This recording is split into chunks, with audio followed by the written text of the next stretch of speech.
Welcome to another study from the Spring Hill Church of Christ, meeting at 405 Butler Street, Spring Hill, Louisiana.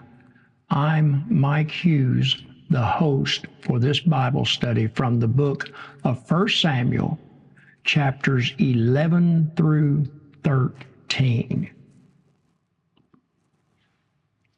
We invite you to our services listed on the slide here. Sunday morning Bible study, 9:45. Sunday morning worship, 10:35. Afternoon worship, 4 p.m. on Sunday. Wednesday evening Bible study, 6:30 p.m. Everyone is welcome, and we have classes for all ages. As we begin to get into our study, I want to keep in mind the 17 time periods that the Bible covers. We have looked at these periods thus far on the chart, and we're just now getting into the United Kingdom. We have found out that in chapter 8, the children of Israel have asked for a king, and God has granted their privilege by selecting Saul in our last lessons to be their king. And so we'll get into that more with this lesson. But also other time periods we'll be covering are the divided kingdom.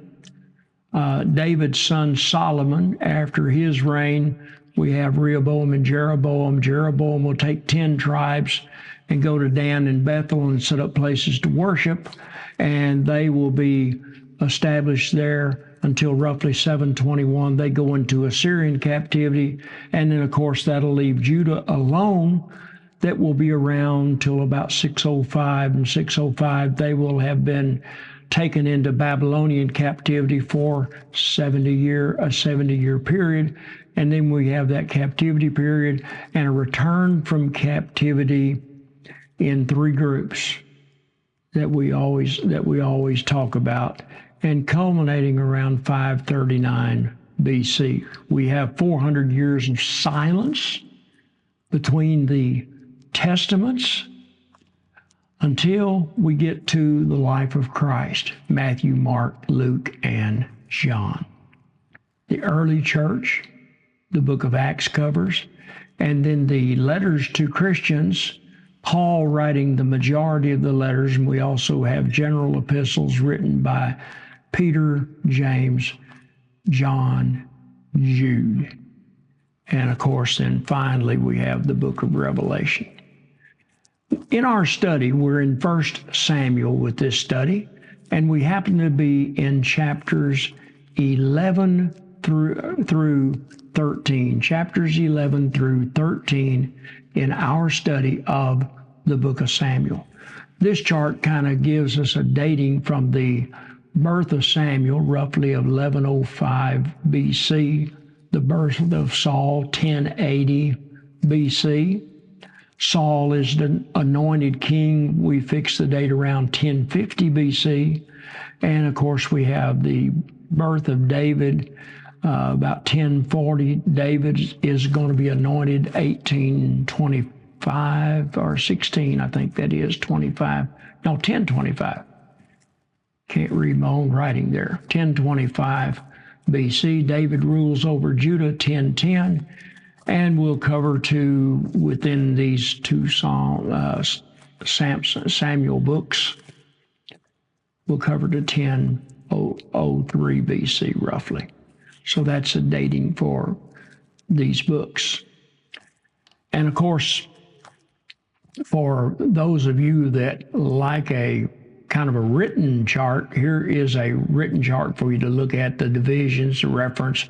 And we're in the transition from leadership from Samuel to Saul. And we'll see that kind of culminate with when we cover Samuel's speech that we'll get into in this lesson. It'll help us with that. And of course, we're beginning to get into the reign of Solomon we'll be getting into. So this chart from Bible Projects will help us understand more fully what's going on here as we look at the two arcs, the one arc of Saul's life, and starts out real humble, and then he gets the problem of being arrogant and proud, and thus disobeys God's commands, we're going to see, and that's going to lead to God rejecting him for David, a man after God's own heart,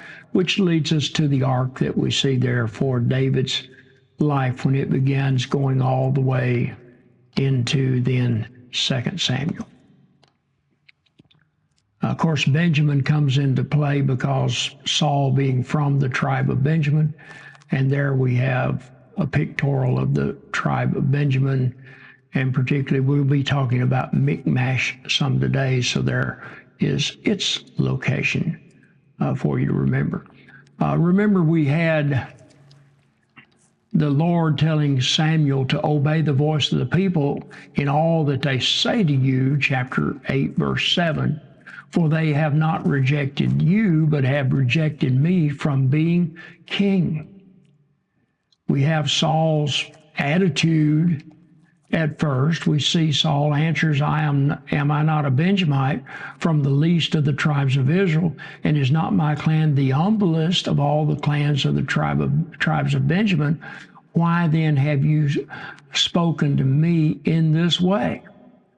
And then in chapter 10, verse 1, we studied the fact that Samuel took a flask of oil, poured it on his head, and kissed him, and said, has not the Lord anointed you to be prince over his people Israel? And so here is kind of the reign of these kings. Saul's going to reign roughly from 1050 BC to 1010 when David begins to reign. David will reign up to 1070. Then Solomon will reign 1070 to 930.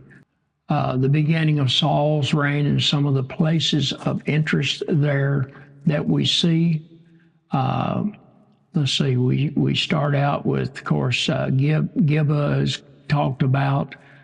We have Shalisha, and then we have Zul, and there's other places that we'll be talking about. Saul, the first king, chapter 8, verse 1 through 31. That is the end of the book of 1 Samuel, because Saul is going to be killed in battle toward the end of the chapter.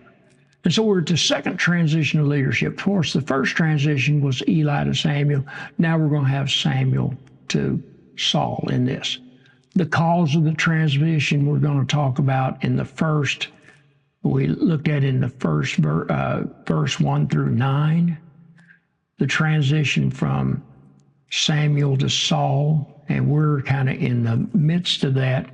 Chapter 11 is the high point in the account of Saul's career. From this time on, problems will begin to rise, but there's no sign yet of the erratic and tortured nature and character that Saul was to become later in life.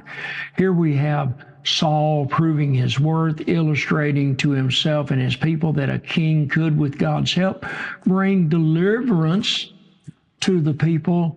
And of course, Saul was a well-chosen king we have in this case.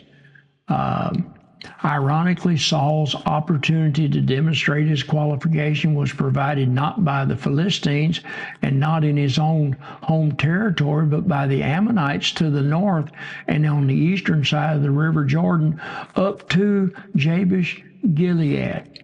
Is what we have there. And so we're going to learn that no enemy is more powerful than Israel's God. When Saul becomes an enemy of God, that begins his downfall. So we began in chapter 11 and in verse 1.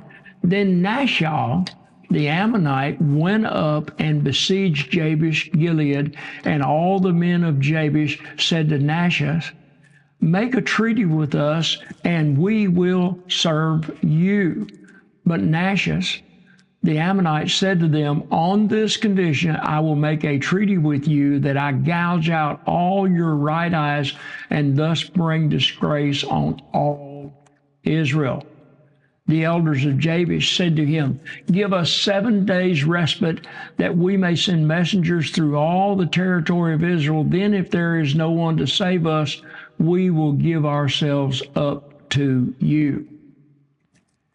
And so there's what we have there. And so we learn from this that there's positive anger and its positive effects.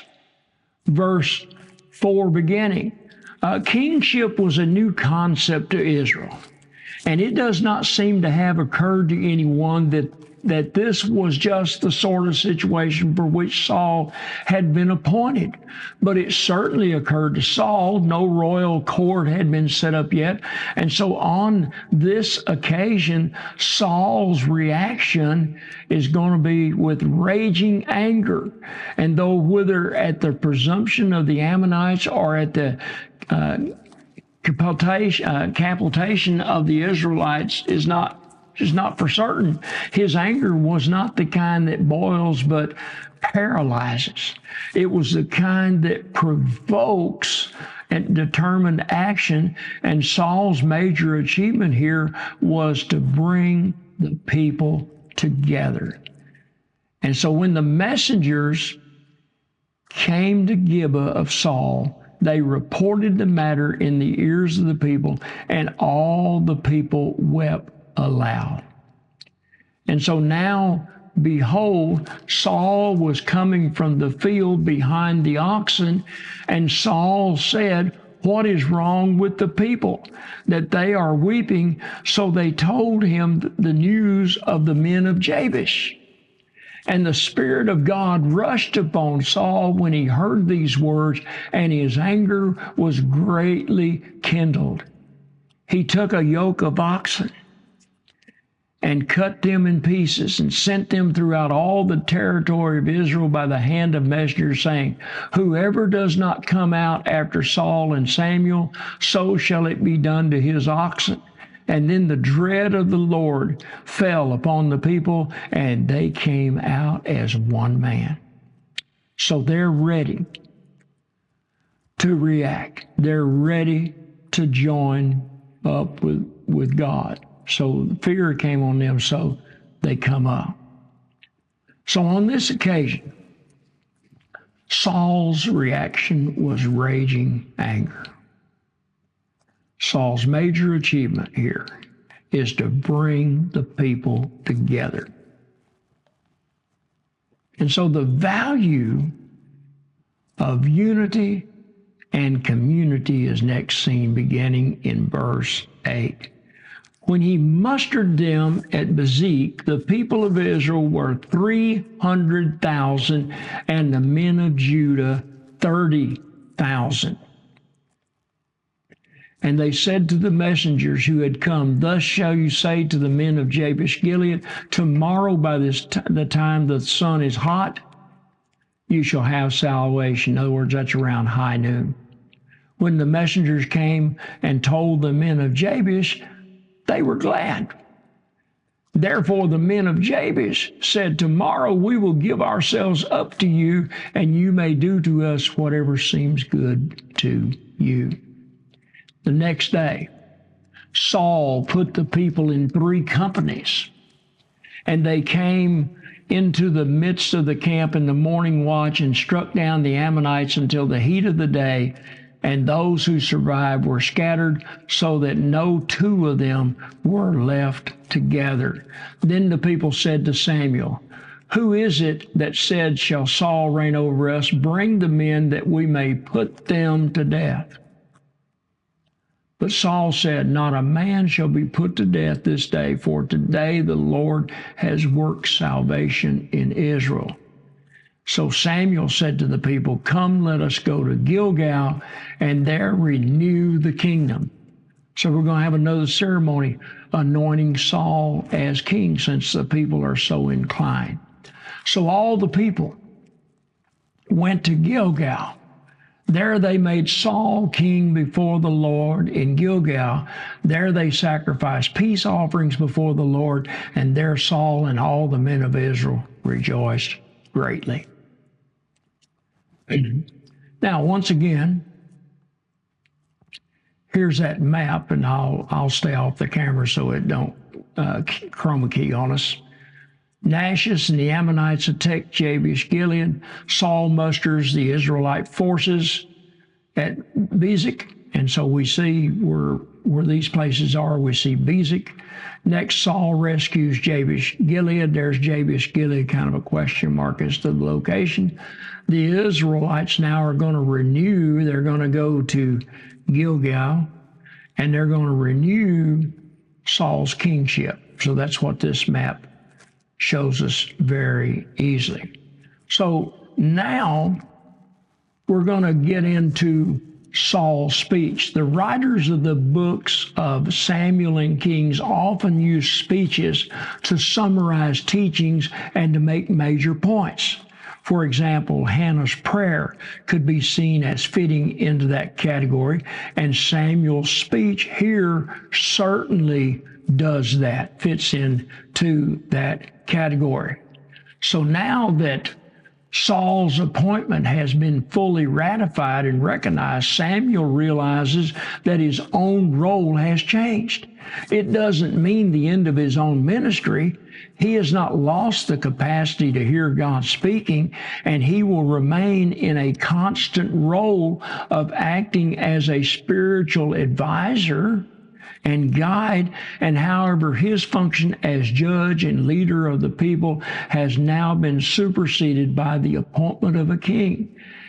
It is an appropriate time for him to bow out as gracefully as he can manage. For Samuel, it was made harder because of his unhappiness with the new system, but he did not shrink the task. Making such a change with a speech of this nature can help both the individual concerned and those more indirectly affected to come to terms with the situation. Samuel wanted to justify and clarify his own position and to rebuke, warn, and encourage the people. And after this, Samuel seems to spend very little time at the court. However, his function and judge has now been superseded by the appointment of Saul as king. And so, of course, as we said earlier, it is an appropriate time for him to bow out as graciously as he can manage. And so we see that very thing happening here. So now we'll notice he's retired, not sacked. As he begins his speech, Samuel's going to make it clear that he had not been deposed. It was he, as leader, who had listened to their request and appointed a king for them. Secondly, Samuel wanted to ensure that his integrity was not in question in any way.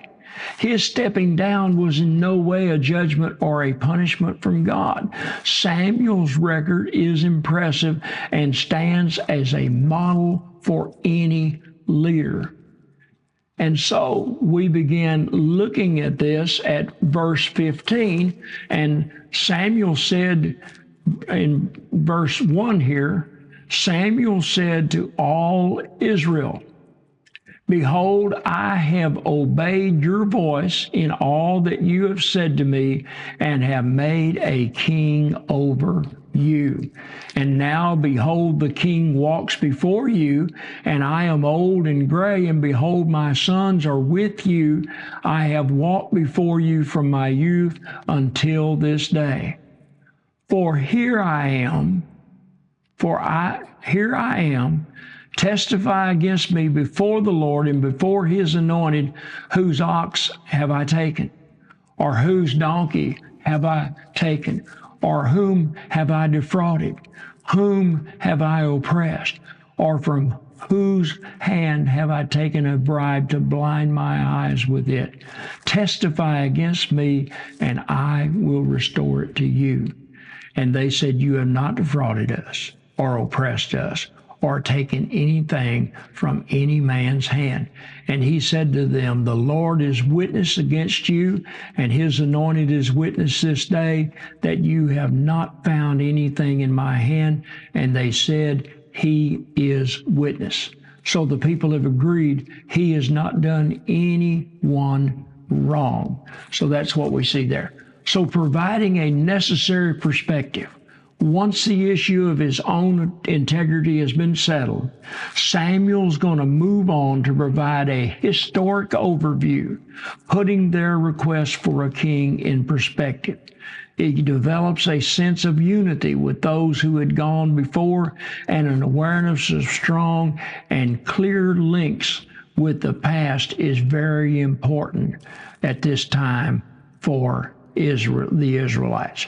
He next provides evidence of righteous deeds the Lord has done in the past, and starting with Jacob, then a precise history of the book of Judges we will see taking place. Samuel said to the people, the Lord is witness, who appointed Moses and Aaron, here he goes back, brought your fathers up out of the land of Egypt. Now, therefore, stand still that I may plead with you before the Lord concerning all the righteous deeds of the Lord that he performed for you and for your fathers.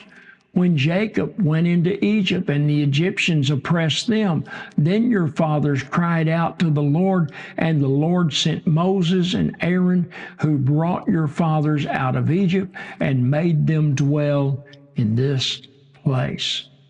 But they forgot the Lord their God, and he sold them into the hand of Sisera, commander of the army of Hazor, and into the hand of the Philistines, and into the hand of the king of Moab, and they fought against them. And they cried out to the Lord and said, we have sinned because we have forsaken the Lord and have served the Baals and the Ashtaroth. But now deliver us out of the hand of our enemies, that we may serve you.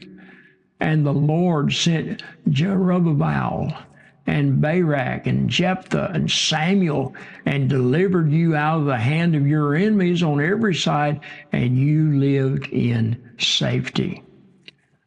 So looking around at the current situation now, problems that arise from attitudes won't be solved by a new system. On all the occasions when the Israelites got into trouble and needed to cry out to God, the problem was not that the system of leadership was wrong, but that they had turned away from God in the first place. Kingship may be the right way forward for Israel at this particular time. Although Samuel was very reluctant to acknowledge any possibility of that, but there is no doubt that unless their whole approach changes, it will never provide a permanent answer to their past problems. They faced a new problem in the form of Nahash, king of the Ammonites. Turning to the king instead of turning to God would do them no good. Leader and the lead must both serve God, the led.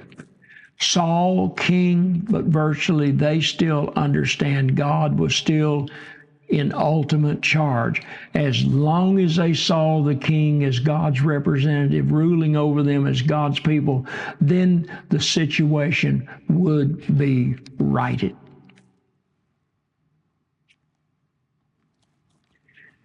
And when you saw that Nahash, the king of the Ammonites, came against you, you said to me, no, but a king shall reign over us when the Lord your God was your king.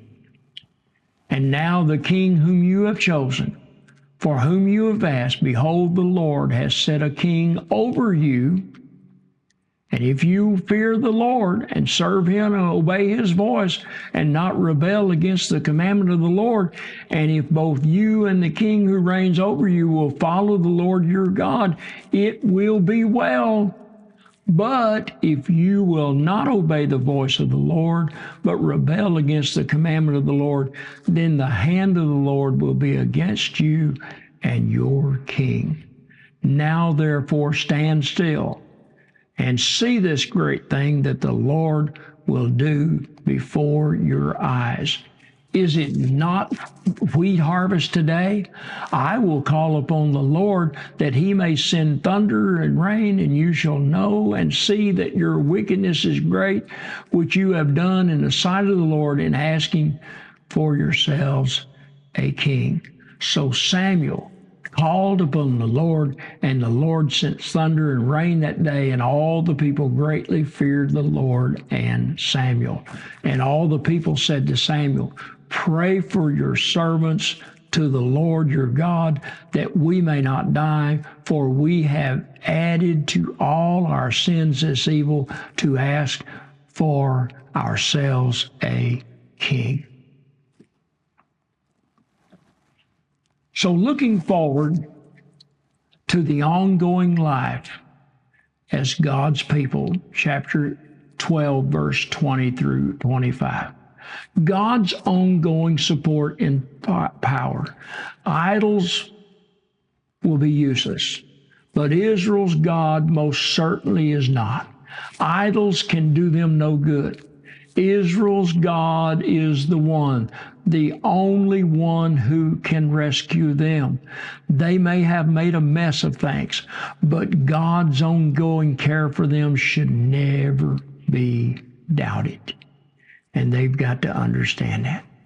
Samuel stepping aside from leadership does not involve any lessening of his commitment to them and their welfare. And so now in verse 20, and Samuel said to the people, do not be afraid. You have done all this evil.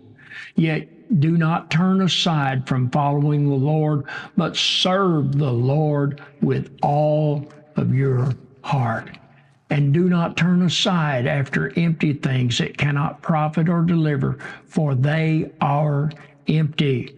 For the Lord will not forsake his people for his great name's sake, because it has pleased the Lord to make you a people for himself.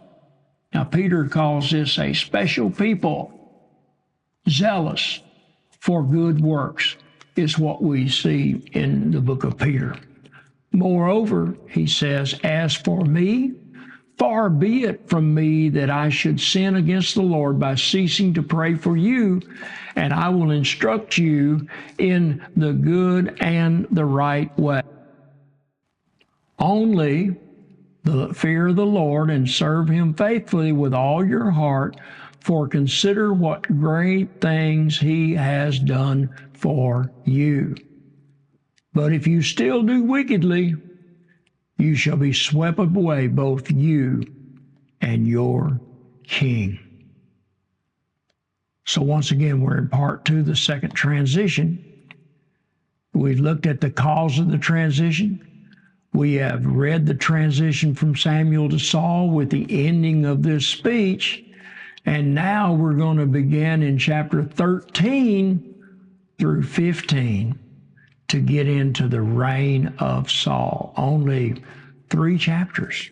It's going to cover his reign that we're going to really look at strong when he begins to fall. Now, he's going to have early successes. And we are certainly going to look at the early successes of Saul, verses 1 through 4. So God chooses imperfect people. Chapter 13 begins a new and extended section summarizing the key events of Saul's reign in a way parallel to the accounts of the reigns of later monarchs found in the book of Kings. It is not clear how this section relates to the previous chapters. The following chapters in general present Saul in a fairly negative light, and perhaps using sources which were compiled in the southern Davidic kingdom, where anything to do with Saul's family came to be viewed as suspicion. And by prefacing these chapters with the positive depiction of Saul in chapters 10 and 11, the writer makes clear that Saul's reign must not be seen as a mistake. And so the everyday reality of the new system we start looking at, 2 years it has been since the reaffirmation of Saul's reign at Gilgal in chapters 11, 14, and 15. Saul has developed a standing army of 3,000 trained men, and the system is in place for a national call-up to be arranged should circumstances make that necessary. Maybe where we get the idea of a draft for service today. And so with that, we go into chapter 13, verse 1. Saul lived for 1 year and then became king, and when he had reigned for 2 years. So that sets our time period that we just talked about there. Saul chose 13,000 men of Israel. 2,000 were with Saul at Michmash and the hill country of Bethel, and 1,000 were with Jonathan in Gibeah of Benjamin, and the rest of the people he sent home, every man to his tent. So we're going to look at the problems and opportunities. We see Jonathan, youthful, full of confidence and enthusiasm, very definitely an activist rather than a strategist. He's going to attack a small Philistine base near his home and the outpost at Gibeah. That's what we're going to see him attack here. And so we continue with verse 3. Jonathan defeated the garrison of the Philistines that was at Gibeah, and the Philistines heard of it, and Saul blew the trumpets throughout all the land, saying, "Let the Hebrews hear." And all the Israel heard it and said that Saul had defeated the garrison of the Philistines, and also that Israel had become a stench to the Philistines, and the people were called out to join Saul at Gilgal. So there's what we have. And so now we have this map that we can take a look at here that gives us Saul's first war. Chapters 13, verse 1 through 14:46. We're going to see these places. These places are going to come into play now.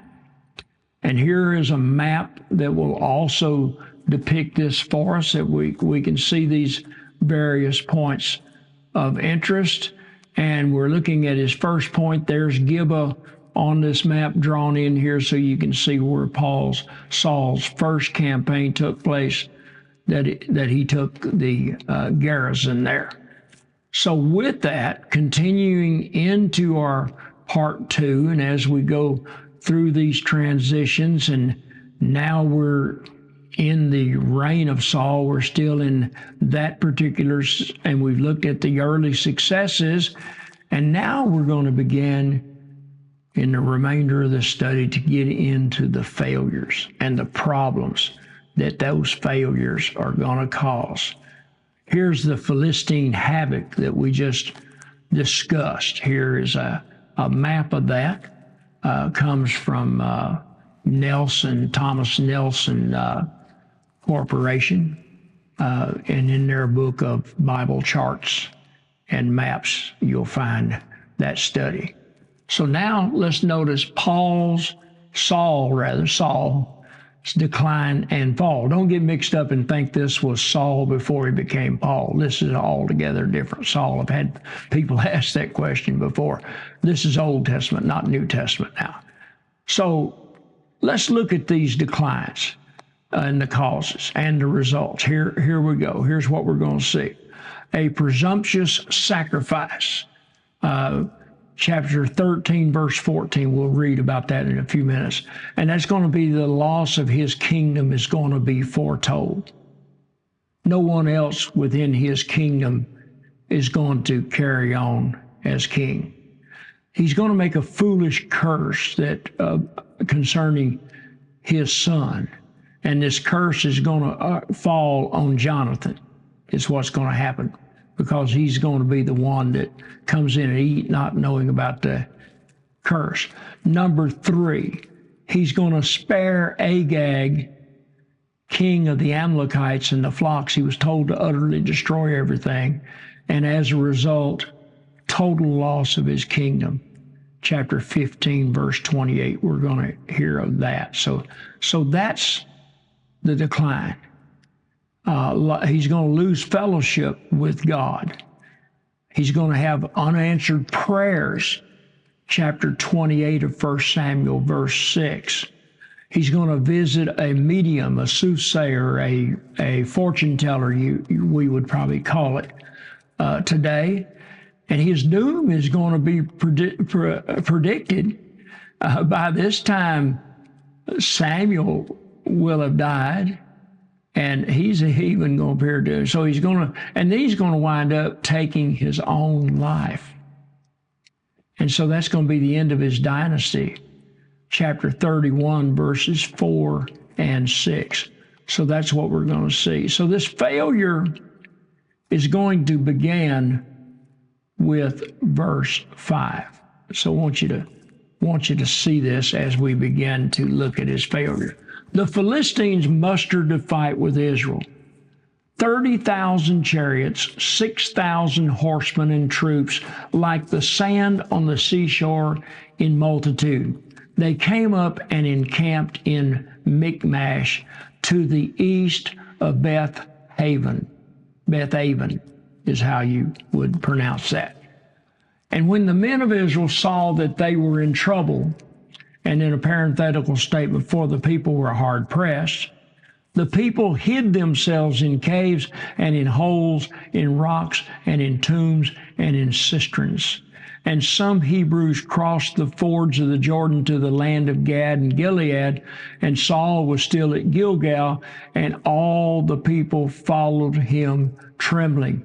He waited 7 days, the time appointed by Samuel, but Samuel did not come to Gilgal, and the people were scattering from him. So now we're going to see he's going to, what we call, jump the gun. Saul, hearing of the advancement of the Philistine army, seeing his own troops scattering, and desperately needing to seek the Lord's favor, could see only the one solution. And when the 7th day dawned and Samuel had still not arrived, he felt compelled to offer the sacrifice himself. But we know the sacrifice is supposed to be offered by someone from the tribe of Levi. That hadn't changed, although he was king. Samuel had still not arrived. And so if only he could have waited a few more hours, Samuel arrived exactly on schedule. And just as Saul was completing the sacrifice, Saul's argument told from his own perspective is convincing, and the first response to the reader is to feel sympathy and even to agree that there was surely nothing else that Saul could have done. Samuel explains he did not arrive at the time he said he would, just not at the beginning of the day. He arrived at the right time, but not at the beginning of the day. An unwillingness to take responsibility for our own actions is often one of the early signs of unfitness to lead. And so that's what we're going to see with Saul here. Saul's choice was completely unacceptable. No excuse. And so that's what we have here. So continuing our reading, so Saul said, "Bring the burnt offering here to me and the peace offering." And he offered the burnt offering, and as soon as he had finished, there it is. the burnt offering, behold, Samuel came. Saul went out to meet him and greet him. Samuel said, what have you done? And Saul said, when I saw that the people were scattering from me and that you did not, he says, come to within the days appointed that the Philistines had mustered at Michmash, I said, now the Philistines will come down against me at Gilgal, and I have not sought the favor of the Lord, so I forced myself and offered the burnt offering.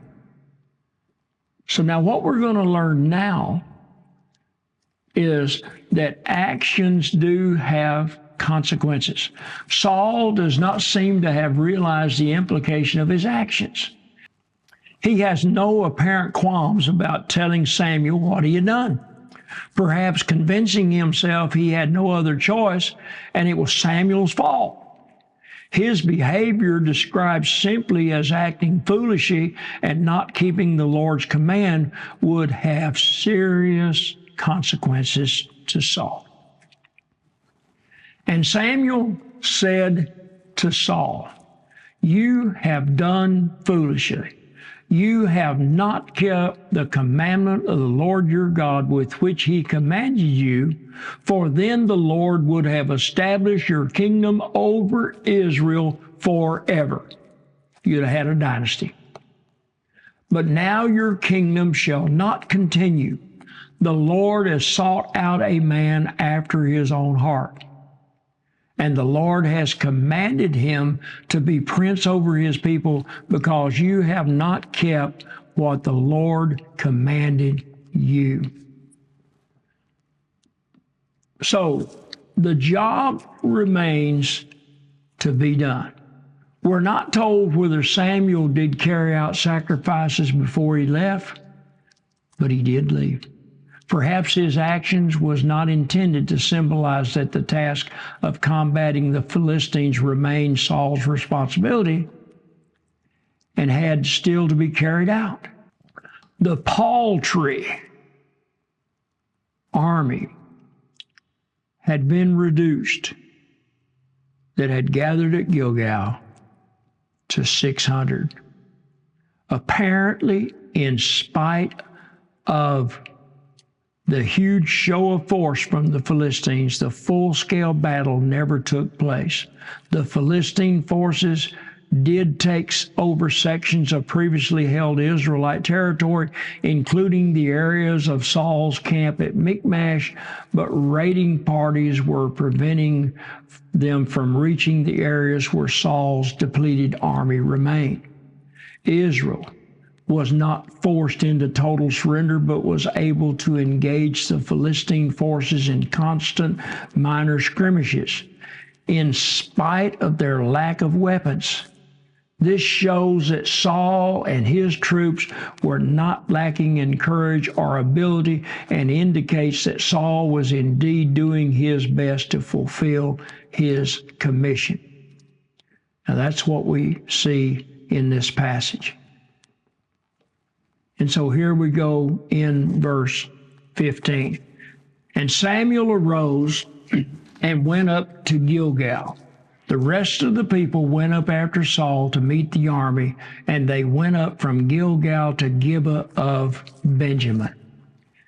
And Saul and Jonathan, his son, and the people who were present with them stayed at Gibeah of Benjamin, but the Philistines encamped at Michmash.